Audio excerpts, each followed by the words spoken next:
Well, hello everyone. My name is Jerry. I am trying to make my very first video for the frag community. I've already done 3 takes. Thankfully, my dog starts barking, thinking I'm talking to somebody.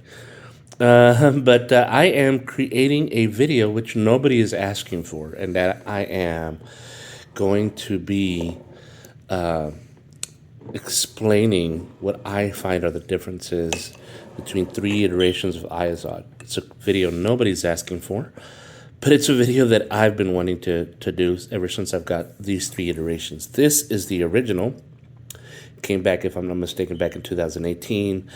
This went up against aquatic, watery, super blue fragrances, such as Nautica Voyage, which is still a super seller. Paris Hilton for Men, which, let's be honest, it's beloved by consumers, hated by the frag community. I personally like it. I really enjoy it in the summertime. Very relaxing.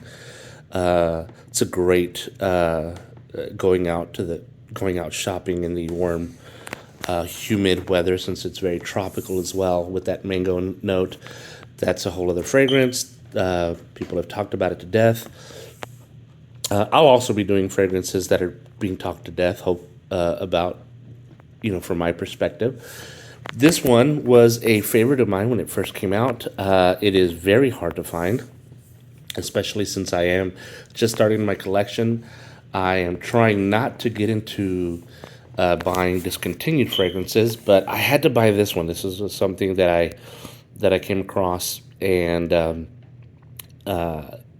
very much in the vein of Nautica Voyage.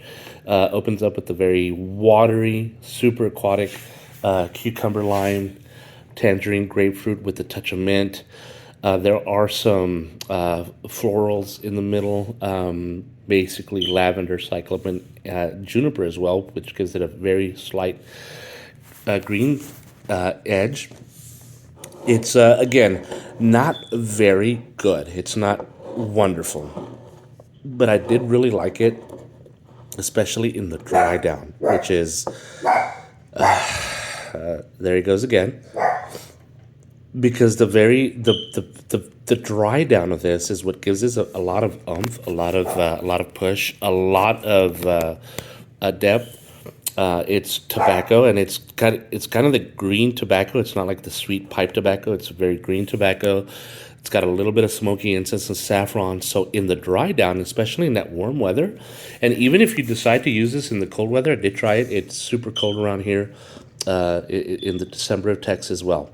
Not super cold compared to our northern states, but it really gave me a great push. Now, I want to compare this to the one that came afterwards, which was supposedly a reformulation called Izod Legacy. Now, nowhere on the bottle does it really say Izod Legacy. It said it on the box, but I don't keep the boxes. I'm not cool enough to keep boxes yet. The cap's got that same Izod logo that the original one had. And now this, I was looking to see if I could find any. Obviously, I scuffed them. I used them. I actually use my fragrances, guys. Again, I don't have a collection with hundreds or even thousands of bottles like some of my YouTube fragrance heroes. Coming for you guys. I'm just kidding. Not cool enough yet. And hey, you can see my shirt. But this is definitely a fragrance that I was a fan of. Now, this one is a very much weaker, maybe more modern take on the original Izod. It didn't have those super smoky notes at the base. So it definitely is a weak performer. The ingredients were definitely much lower quality. So I find this to be less of an aquatic, more of a citrus, but with a kind of a harsh hairspray tinge to it. That kind of alcohol. Unpleasant in super hot temperatures, unpleasant in cold temperatures. Definitely really only for springtime, maybe fall use. I have it because I'm collecting, so to speak. And I wanted to see how it compared to the original, which was, again, back, most people start collecting with freshies and that kind of thing. And then I discovered this very recently. Apparently, this is brand new.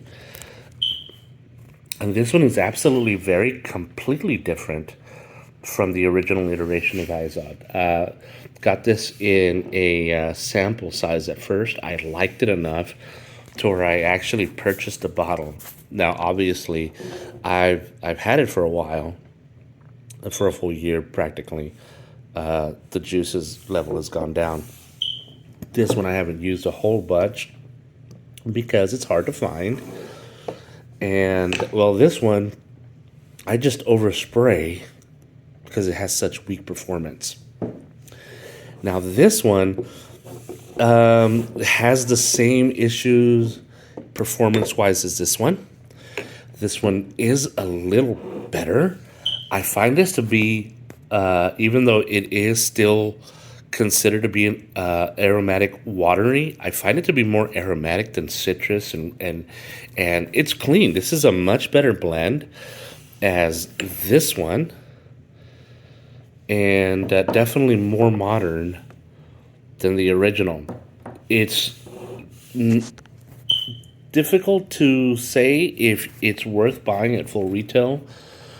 Izod, I'm always the kind of person that says you wear what you like and you wear what you like when you like. I know a lot of people hate on other people's fragrances. I might do that myself, I won't lie. But I actually kind of like this. It's less watery, it's less aquatic, it's still fresh, it's still clean. But we got rid of the saffron, we got rid of the cucumber and lime and all that. We still have some aquatics at the opening, some mandarin and some lemon, but we've got rosemary instead, adding a more aromatic green tinge. And especially in the middle, we've got some pine, we got some moss, continuing that aromatic green tinge, and then the dry down, we've got that relaxing cedarwood and musk. This video really is not to recommend one or over the other. To be honest, there are way better fragrances out there. But I personally wanted to share with the fragrance community, just in case anybody was curious as I was, what the difference between these three iterations are.